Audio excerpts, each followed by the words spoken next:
I still hold to my view that protective custody is being used abusively, is being taken advantage of for financial gain and authoritative gain and legal advantage by the foster family of my son. So they get all kinds of advantages at the cost of the legal system, which doesn't really notice because the legal system is so big and vast that it's still abuse. No matter how big it is, no matter how small their trivial theft and lies may be, it still does not justify abuse of the legal system. So the marriage record, the first marriage record between Donna Connolly and Michael Connolly, may be part of that scheme under the auspices of protective custody to take advantage of avoiding inheritance tax, transfer of wealth between one party and another. And of course, there's nothing like criminalizing reunification between myself and my son, should that occur at any point in time,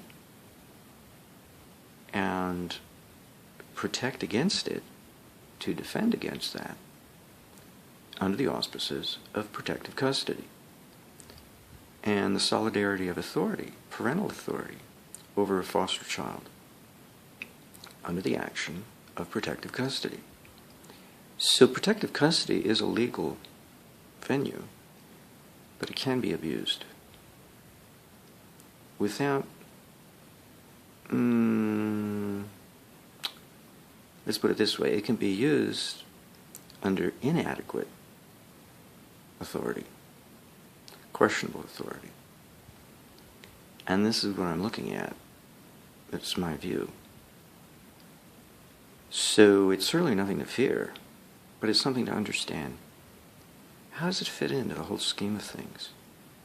Why do agencies, both state, federal, county, city, turn their backs on the existence of the second birth record and the erroneous frequency, the unheard of, let's put it that way, the uncanny frequency beyond random chance of anybody being born on the 4th day of a month of some year, of some month of the year, whose birth name are all the same? Donna, middle initial L as in Larry, or Lynn, or Louise. Better example, Kennedy. Donna L. Kennedy, born on the 4th day of some month of some year. Well, I found about 5 or half a dozen people, including my son's foster mother, all born on that day. And she gets married to somebody else who's not her current husband, but the same last name. That's suspicious. But I wouldn't be surprised if it comes under protective custody. A very advantageous scheme to put something in place that apparently happened 20 years ago, but was really post-dated, long after the fact, along with the second birth record. Kyle Anthony Connolly, born 6.5 months after his real birth date, being the 10th of May, and as Kyle Oliver Feinberg, but this other Kyle, born in L.A., Los Angeles, but this other Kyle Anthony Connolly being born in Las Vegas, Nevada on the 30th of November 2010, a good 6.5 months later. So something weird is going on. And it's about time to bypass it entirely and go back to the original diagnosis under color of psychiatric authority, without any Miranda warning being given, that whatever I said could and would be used against me in several courts of law.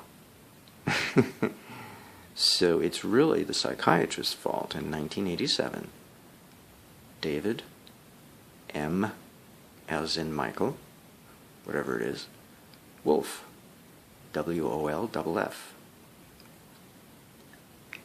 It is under the auspices of the color of his authority that mismanagement and misrepresentation has occurred, because I should have had my Miranda rights read to me before I opened my mouth. And being reassured that everything was private, doesn't mean a damn. It means absolutely nothing. It's worthless. No, he should have read me my Miranda rights, and thus honestly conveyed the appearance of acting under legal authority as if I was being interrogated by a police officer. But a psychiatric evaluation has no color of a police interrogation because they're not bonded for police work, psychiatrists. Just like police are not bonded to do psychiatric work unless they're a psychiatrist. So you see, there's an abridgment of authority. I guess abridgment might be the word, because authority has been blocked. When you use somebody else's authority rather than your own, you're blocking your own, and you're using somebody else's that doesn't belong to you, so it's like no authority. It's being abridged. It's been blocked. All authority has been blocked. By abuse and by misuse, both. But it's under a color of authority, yet there is no actual authority. And that's the problem here. Now, after nearly 30 years, I finally figured this out. Protective custody. But that's not the problem. That's the effect. It's snowballed, it's cascaded into this horrible mess. Monstrous in size and scope. But it all comes back to an original evaluation. And the only solution is a non-confessional, totally objective approach. You have a thermometer stuck in your mouth. There's no question what your temperature is. You can go get another thermometer. Test your under your armpit if you don't like it under your tongue, You can get a second opinion by a different thermometer placed elsewhere. You don't need somebody's evaluation of the thermometer. You can take a picture of it if you like. And then 30 years later argue what's the temperature, what does the photograph say, Well, there's something called Electrovestibulography, if I pronounced it correctly. Neuraldiagnostics.com, I think it is, down in Australia. Surrey, Australia, I believe, if I'm not mistaken, that is totally objective. And I would never have to confess to anything. I could go in cold and they'd evaluate me with 80% or more accuracy. I mean, that's pretty good when you think about it. Considering the shenanigans that has occurred, all because a psychiatrist was hired to protect somebody's self-interest, and it wasn't mine. Hired twice by two different parties to protect their self-interest.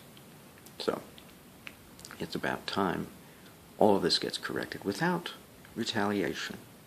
No, this is not about retaliation. This is about correcting an error, a causative error, which has spawned all kinds of effectual hazards and effectual errors. Protective custody being one of them, but that's an effect, that's not a cause. And so the question of protective custody would be